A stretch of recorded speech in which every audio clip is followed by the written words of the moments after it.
विरोधात दोन्ही ठाकरेंची भूमिका समजून घेणार, ठाकरेंची भूमिका समजून घेऊन मोर्चात सहभागी होण्याचा निर्णय घेणार। हिंदी सक्ती विरोधात मोर्चाबद्दल शरद पवार यांनी हे वक्तव्य केलेलं आहे।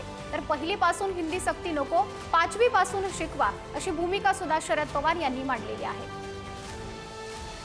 दोन्ही ठाकरेंची स्टेटमेंट वाचली, मी मुंबईला गेल्यावर त्यांचं म्हणणं काय ते समजून घेणार आहे।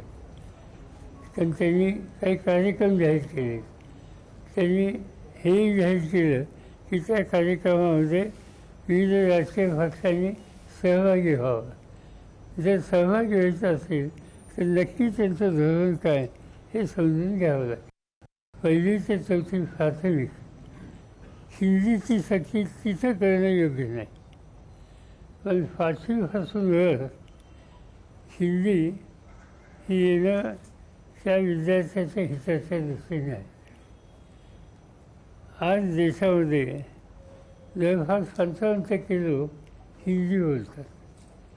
दुसरी भाषा अशी नाही आहे की जिथं 55% लोक बोलतात। मराठी असेल, कानडी असेल, मल्याळम असेल, बेंगॉली असेल, ह्या ठराविक एक लोकसंख्या याचा आधार घेते।